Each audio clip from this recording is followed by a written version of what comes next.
Bom, alunos de hidráulica, segue então mais uma videoaula referente ao assunto de perdas de carga localizadas, né, aquelas que ocorrem em acessórios de uma tubulação.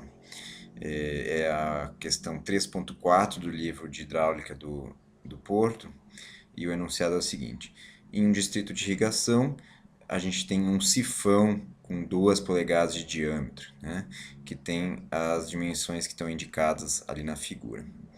E ele está então sobre um dique. Então, um sifão, lembrando, é um dispositivo que permite que a gente transponha a água por cima de algum obstáculo, né, sem adicionar energia, né. Basta que para isso o nível d'água na saída, ou a boca na saída, esteja inferior ao nível d'água na parte de cima desse obstáculo, né? E isso é uma das exigências para que esse sifão funcione. A outra exigência é que no início do funcionamento esse sifão seja escorvado, ou seja, tenha todo o ar retirado de dentro, né? E aí com isso o escoamento se desenvolve de maneira natural, sem adição de energia, pela simples diferença de níveis entre o reservatório superior e o reservatório inferior, né? E a outra característica importante do sifão é que ele tem pressões negativas. Então, todo esse trecho aqui que tem cotas acima do nível d'água do reservatório superior vai ter pressões negativas, pressões inferiores à pressão atmosférica. Aliás, todo esse trecho aqui, né? Todo esse trecho aqui vai ter pressões negativas, né? E aí ele pergunta qual é a vazão esperada que vai escoar por esse sifão se eu tiver uma carga hidráulica de 0,50 metros, né? Essa carga hidráulica é justamente a diferença entre o reservatório superior e o reservatório inferior, né? A gente tem o superior na cota 50 e o outro na cota 49,5, então a gente tem uma diferença de nível, uma carga hidráulica de 0,5 metros. E estime também qual é a pressão no ponto médio do trecho horizontal do sifão, ou seja, exatamente na metade aqui do meu dispositivo, qual é a pressão que eu tenho. E aí ele me dá os coeficientes de perda de carga localizada, os Ks, né?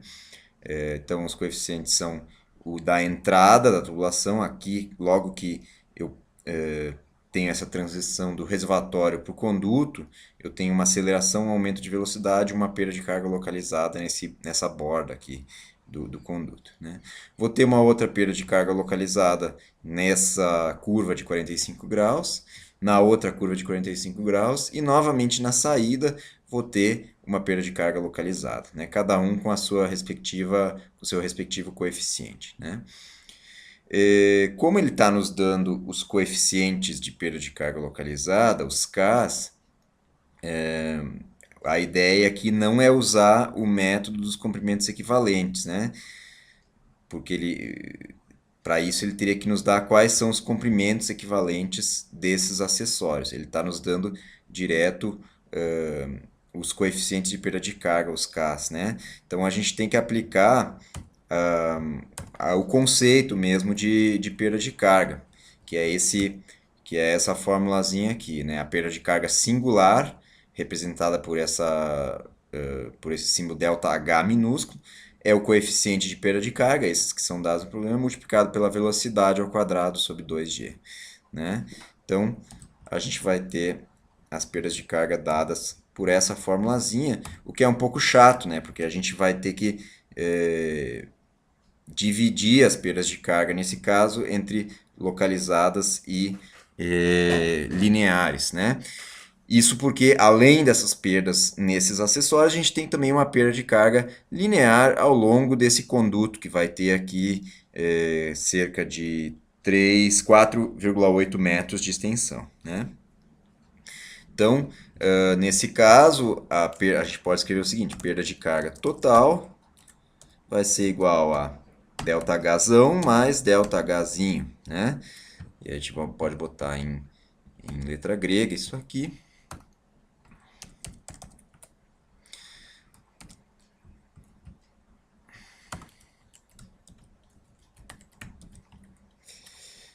funcionou, então vamos botar tudo em letra grega. E aqui também.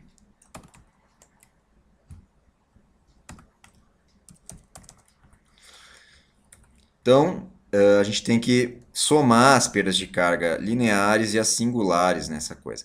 E quem é a perda de carga total nesse caso? Vejam que esse é um clássico problema de ligação, de um conduto ligando dois reservatórios, né? Um com uma cota acima e outro com uma cota mais abaixo.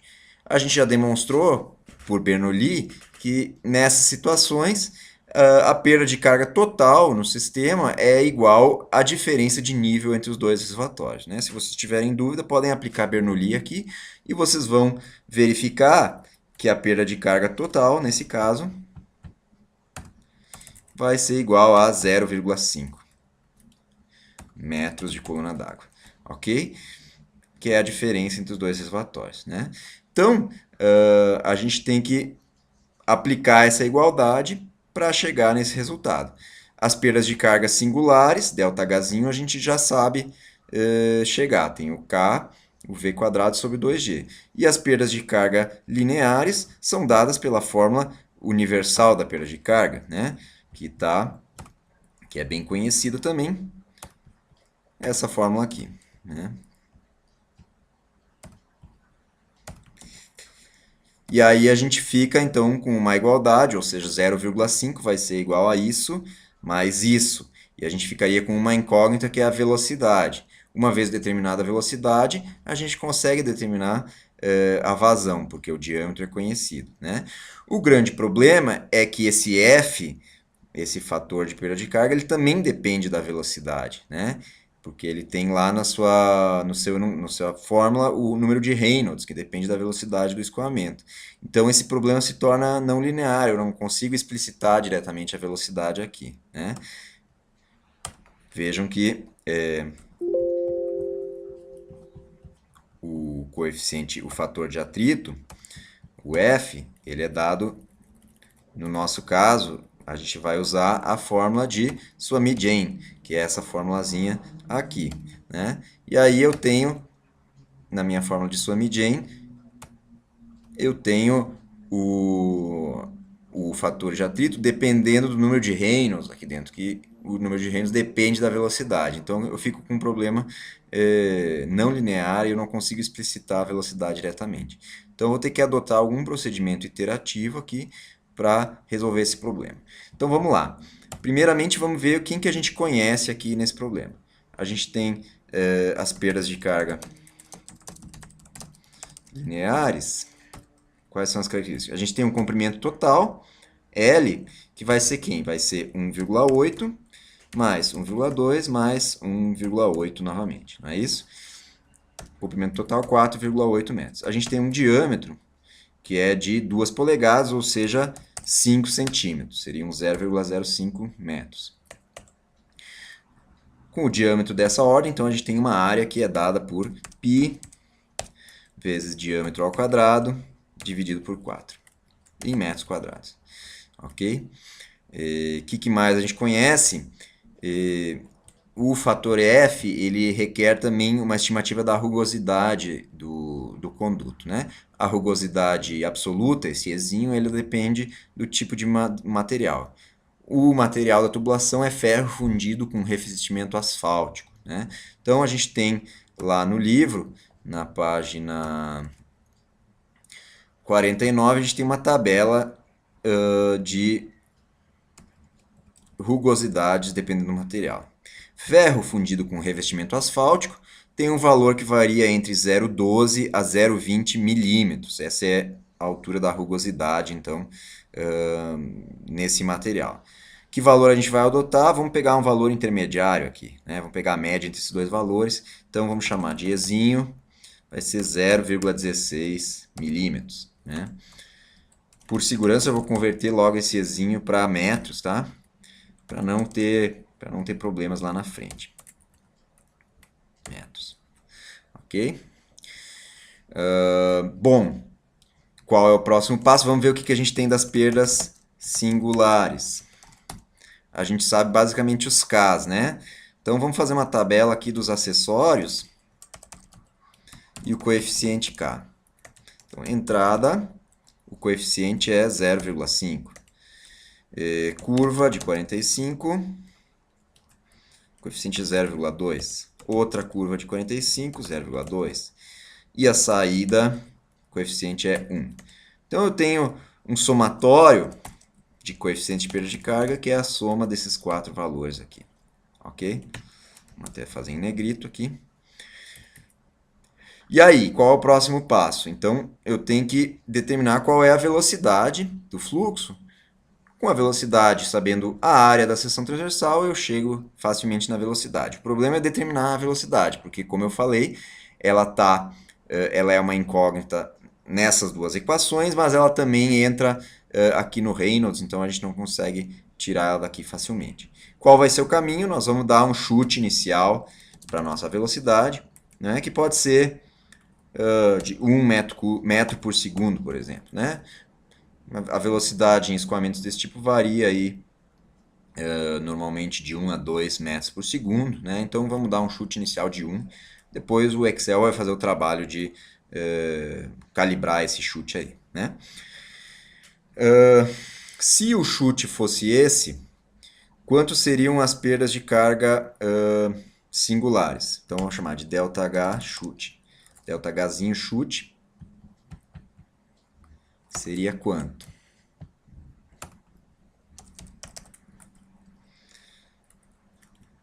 Seria do somatório dos Ks, multiplicado por isso, ao quadrado, dividido por 2G, que eu adoto 19,6. Daria uma perda de carga de 0,09 MCA. Isso se a velocidade fosse dessa ordem. Né? Certamente eu não acertei esse chute. Se a velocidade fosse essa, agora vamos calcular qual seria o F. Para calcular o F, eu preciso calcular o Reynolds. Então, se a velocidade fosse essa, quem seria o Reynolds? Reynolds chute seria ρ, 1000, vezes velocidade, vezes o diâmetro, dividido pela viscosidade, que eu adoto normalmente 0,001. Ok? Então, se o Reynolds fosse esse, o F resultaria 0,25 dividido por log 10 de Ezinho dividido por 3,7 dividido por... Ou vamos fazer assim, né? Vamos abrir um parênteses aqui, 3,7 multiplicado por D. 574 dividido por Reynolds elevado na 0,9. Tudo isso ainda elevado ao quadrado, fecha parênteses. Meu F seria dessa ordem, né? E aí, finalmente, o meu ΔHzão, chute, e agora é H maiúsculo,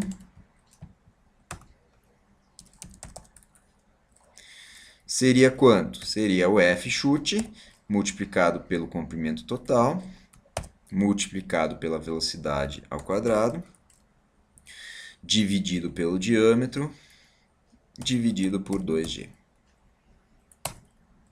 Daí uma perda de 0,14 MCA.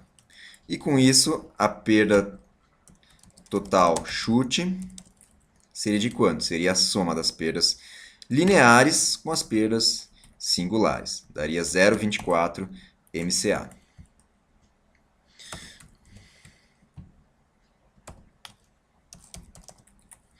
Mas a gente sabe que a perda de carga não é 0,24. Ela é da ordem de 0,5 MCA. Né? Então, esse sifão tem uma capacidade de escoar uma vazão maior, né? Uma velocidade maior do que 1 metro por segundo. Né? Qual vai ser essa velocidade? Agora a gente vai adotar o procedimento iterativo. Né? Vamos variar o valor do V chute até que esse resultado aqui converja para 0,5 MCA. Como nós vamos fazer isso? Vamos usar o Excel, né? A gente vem aqui em dados, teste de hipóteses, atingir meta. Eu quero que a célula B21, que tem a perda de carga total, que atualmente está em 0,24, convirja para o valor de 0,5. E para isso eu vou variar a célula da velocidade, que foi a origem do meu chute. Né? Então, preenchendo aqui todas as células, eu dou OK, e ele tenta uma série de valores até que ele converge para um que resulte em 0,50. E essa convergência se deu para uma velocidade de 1,45 metros por segundo. Como a gente tinha previsto, uma velocidade maior do que o chute inicial. Ok? Então, com isso, a gente atingiu a convergência e agora a gente pode calcular a vazão. Q final vai ser quanto? Vai ser igual a velocidade vezes a área da seção. Metros cúbicos por segundo. Então vai dar uma velocidade de 0,028, né? Como isso é um valor baixinho em metros cúbicos por segundo, é conveniente converter isso para litros por segundo, multiplicar por 1000, que eu vou ter 2,85 litros por segundo, ok? Se a gente olhar aqui a resposta, cadê a resposta? A resposta está aqui, né? Deu mais ou menos 2,9 litros por segundo, né? Então a gente acertou aqui o resultado, a menos de algum arredondamento, né? Tinha também a questão do Ezinho, eu não sei exatamente que valor eles pegaram, se 0,12 ou 0,20, a gente pegou um valor médio, mas o importante é que a gente acertou o resultado aqui, né? Isso aqui é praticamente a mesma coisa, né? E aí ele pede para calcular a segunda parte, qual é a pressão, qual vai ser a pressão nesse ponto aqui, nesse ponto médio do nosso sifão, né? A gente já sabe de antemão que a pressão aqui vai ser negativa, né? A pressão aqui vai ter que ser negativa, né? Porque esse ponto do sifão está acima da superfície do reservatório, né? Se a gente aplicar Bernoulli aqui, vamos aplicar Bernoulli entre esse ponto, a superfície do reservatório de cima, e o ponto onde a gente deseja saber a pressão. Aplicando Bernoulli, vocês vão chegar aqui, P sobre gama vai ser igual a menos 0,5, menos a velocidade ao quadrado, que é V quadrado sobre 2G, sobre 2G, menos as perdas de carga, não é isso? Menos as perdas de carga que ocorrem entre esse ponto e esse, né? Quem são as perdas de carga? É a perda de carga singular, que ocorre nessa curva e nessa entrada, e a perda de carga linear, que ocorre nesse trecho aqui de conduto, que tem uma extensão de 2,4, não é isso? 2,4 metros, né? Então, a perda de carga linear vai ser F vezes 2,4 vezes V quadrado dividido por D dividido por D 2G, né? Menos as perdas de carga singulares na entrada e no sifão, né? Que vão ser 0,5 menos 0,2 multiplicado por V quadrado dividido por 2G, ok? Apliquem Bernoulli, vocês vão verificar que é exatamente isso aqui que acontece, né? Porque a pressão nesse ponto vai ser zero, né? A velocidade também, e a gente vai ficar só com a diferença de nível, diferença de energia potencial, a energia cinética nesse ponto e as perdas de carga entre esses dois pontos. A incógnita vai ser a pressão, tá? Aplicando essa equação aqui, a gente vai ficar aqui P sobre gama, aqui é gama, né? Não é Y.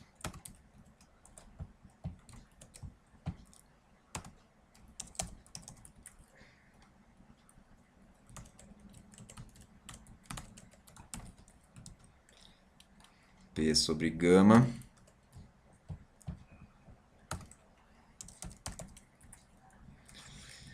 P sobre gama vai ser igual a menos 0,5 menos V quadrado, que é isso aqui elevado ao quadrado dividido por 19,6, menos F vezes comprimento dividido por 2, vezes a velocidade